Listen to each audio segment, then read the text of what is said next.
বললাম।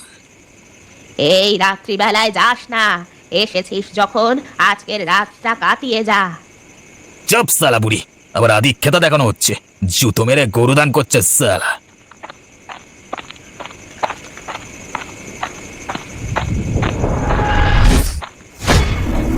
আরে সালারে মরে গেলাম রে, সামনে কি চলে এলো রে ও। তোর সাহস কি করে হয় এই রাতের বেলায় আমার বাসস্থানের নিচে দিয়ে যাওয়ার? ওরে বাবা রে, যে ভূত! আমি এখন কি করবো? দয়া করে আমাকে ছেড়ে দাও। আমি তোমার কোনো ক্ষতি জেনে শুনে করিনি।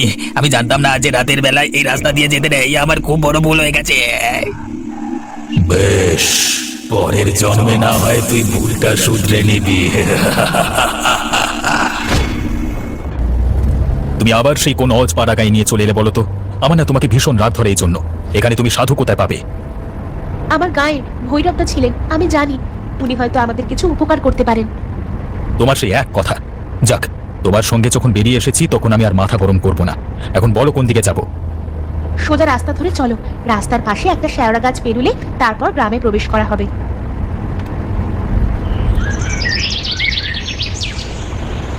ওই যে দেখো, শেওড়া গাছটা দেখা যাচ্ছে।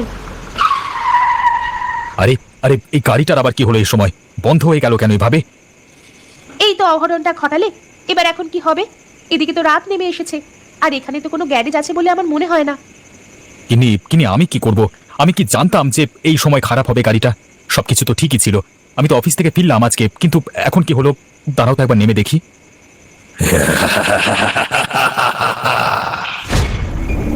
আরে আরে, এইভাবে অট্টহাসি কে করছে? রত্না, তুমি কি শুনতে পাচ্ছ? এভাবে কে কে হাসছে? কোনো চোর ডাকাত নয় তো? ওগো, তুমি গাড়ির ভেতরে উঠে এসো। আমার মনে হচ্ছে অন্য কোনো ব্যাপার। আমার খুব ভয় করছে। ফাঁসিয়ে দিলে গো, ফাঁসিয়ে দিলে। সত্যি বাবা, এখন কি করবে এবার? এখন যদি চোর ডাকাত এসে আমাদের সবকিছু লুট করে নিয়ে চলে যায় তাহলে কি হবে? আমি বুঝতে পারিনি গো, হঠাৎ করে আমরা এই বিপদের মধ্যে পড়ে যাব। আরে আরে, ওটা কি? ওরে বাবা রে, এ যে মনে হচ্ছে ভূত। হ্যাঁ, এখন কি শেষ পর্যন্ত ভূতের হাতে প্রাণটা দিতে হবে? হে ওপরওয়ালা, আমাদের তুমি রক্ষা করো, আমাদের এই বিপদের হাত থেকে বাঁচাও। কেউ তোদের বাঁচাতে পারবে না। এখন তোরা আমার হাতে প্রাণ দিবি। এই যে গাড়িটা চালু হয়ে গেছে, তাড়াতাড়ি এখান থেকে পালিয়ে চলো, না হলে ও আমাদের মেরে ফেলবে। বাপরে বাপ, এই যুগে যে এমন ভৌতিক ঘটনার সম্মুখীন হব আমি ভাবতে পারিনি। সত্যি সত্যি এও কি সম্ভব? তাহলে বুঝলে তো, পৃথিবীতে এমন কত কিছু আছে যা কিছু আমাদের জানার বাইরে, আর তুমি এসব অন্ধবিশ্বাস বলে উড়িয়ে দাও। না না না, আমি ভুল করেছি। সত্যি এই পৃথিবীর রহস্য আমাদের সবার কাছে অজানা। স্বল্প জ্ঞান নিয়ে হেয় করা উচিত নয়। তুমি যেন কোন দাদার কথা বলছিলে, চলো সেখানেই যাওয়া যাক। আপনাদের ঠিক চিনতে পারলাম না তো, আপনারা? ভৈরবদা, আমাকে চিনতে পারছো না? আমি রত্না, খুব বিপদে পড়ে তোমার কাছে এসেছি। আরে রত্না, তুই কতদিন বাদ এখানে এলি? তাই আয়, ভেতরে আয়। আচ্ছা, একটা কথা বলতো, তোরা আসবার পথে কোনো ভয়ানক বিপদে পড়েছিলিস তাই না? আপনি কি করে জানলেন? আমি এমন সবকিছুই জানতে পারি বা দেখতে পাই যা সাধারণ মানুষেরা দেখতে পায় না। এখন বল, আমি কি সত্যি বলছি? তুমি একদম সত্যি বলেছো ভৈরবদা। ওই শেওড়া গাছের নিচে হঠাৎ করে আমাদের গাড়িটা বন্ধ হয়ে যায়। তারপর আমরা দেখি শেওড়া গাছ থেকে একটা ভয়ানক মূর্তি নেমে এসে আমাদের গাড়ির সামনে আমাদেরকে আক্রমণ করে মেরে ফেলবার ধান্দা করছিল। না, এবার দেখছি আমাকে কিছু একটা ব্যবস্থা নিতেই হবে। এর আগের দিন একটা মানুষকে মেরেছে সে। একটা বাপ মা মরা ছোট মেয়ে তার খপ্পরে পড়েছিল। ভাগ্যের জোরে সেখান থেকে বেঁচে ফিরেছে। বাপ মা মরা ছোট মেয়ে?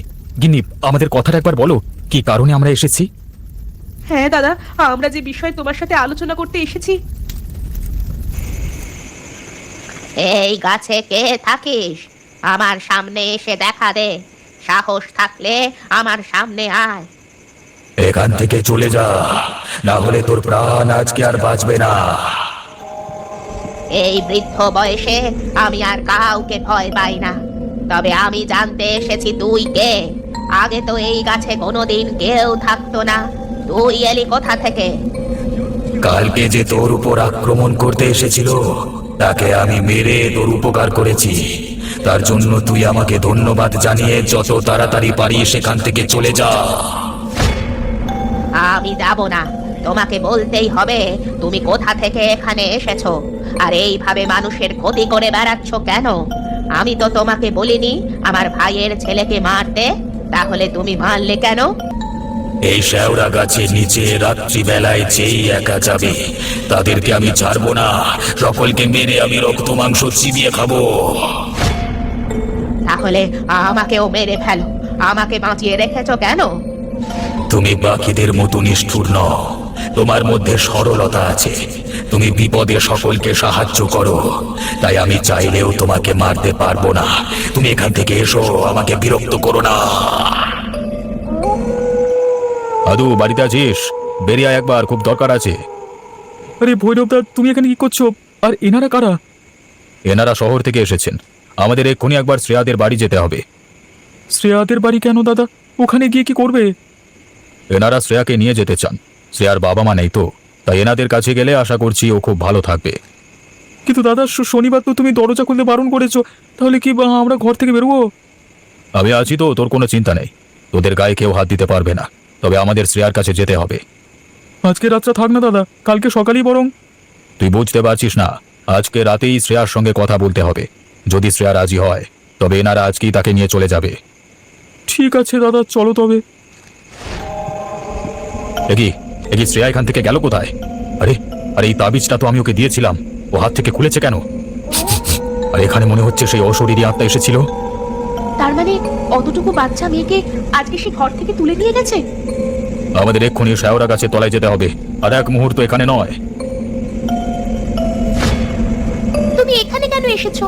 আর এইভাবে মানুষগুলোকে মারছো কেন? ওদেরও তো কষ্ট হয়। ও তুমি বুঝবে না, আমাকেও একটা লোক অনেক কষ্ট দিয়ে মেরেছে, তারপর আমার দেহকে নদীর জলে ভাসিয়ে দিয়েছে। শনিবারের রাত ছিল সেটা, আমি অফিস থেকে ফিরছিলাম, সেই সময় আমাকে খুন করে। কিন্তু তুমি নিরীহ মানুষগুলোকে মেরে কি ভালো কাজ করছো? আমার প্রিয় ছাগলকে তুমি মেরে দিলে, আমি তো একা হয়ে গেলাম। আমি রাগে মাথা ঠিক রাখতে পারিনি, তাই কি মারছি কাকে মারছি কিছুই হুঁশ থাকে না। একটা কথা বলবো? হ্যাঁ বলো। তুমি যে আমার কাছে প্রতিদিন আসো আমার খুব ভালো লাগে, জানো আমারও তোমার মতো একটা ছোট্ট মেয়ে ছিল। মোটেও এই কথা যেন কেউ জানতে না পারে। সেদিনের পর আমাকে ভৈরব কাকা একটা তাবিজ দিয়েছিল, আমি সেই তাবিজ ঘরে খুলে রেখে প্রতিদিন তোমার সঙ্গে দেখা করতে আসি। কিন্তু তুমি যদি এভাবে মানুষের উপর অত্যাচার করতে থাকো তাহলে কিন্তু আমি আর আসবো না। শ্রেয়া, ওখান থেকে সরে আয়, তাড়াতাড়ি আয়, ও তোর ক্ষতি করে ফেলবে না হলে।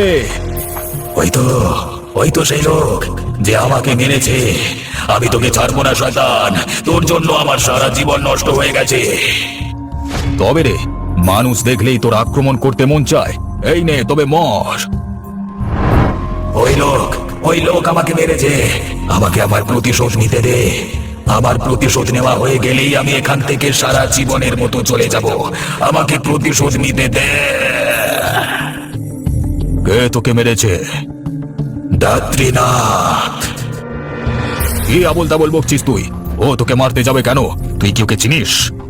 চিনি, ও ওর স্ত্রীকে খুন করতে চায় যাতে অন্য মহিলাকে ও বিয়ে করতে পারে। আমি ওর চক্রান্ত জেনে গিয়েছিলাম এবং ওর স্ত্রীকে বলে দেওয়ার হুমকি দিয়েছিলাম, তাই জন্য আমাকে একা পেয়ে আমার মুখ বন্ধ করবার জন্য আমাকে মেরে ফেলে। তার মানে তুমি এতদিন আমাকে... ও তোমাকে অল্প অল্প বিষ খাইয়ে মারতে চেয়েছিল যাতে পুলিশে কিছু বুঝতে না পারে। তার মানে এই বিষের কারণে রত্না সন্তান ধারণ করবার ক্ষমতা হারায়, আর তাই তারা কোনো পুত্র সুখ ভোগ করতে পারেনি। সব মিথ্যে বলছে, আমি কোনোদিন এসব কাজ করিনি, সব মিথ্যে। না, সবকিছুই সত্যি। তুমি প্রত্যেক দিন অফিস থেকে ফিরে আমাকে নিজের হাতে চা তৈরি করে খাওয়াতে, আর তাতেই তুমি বিষ মেশাতে।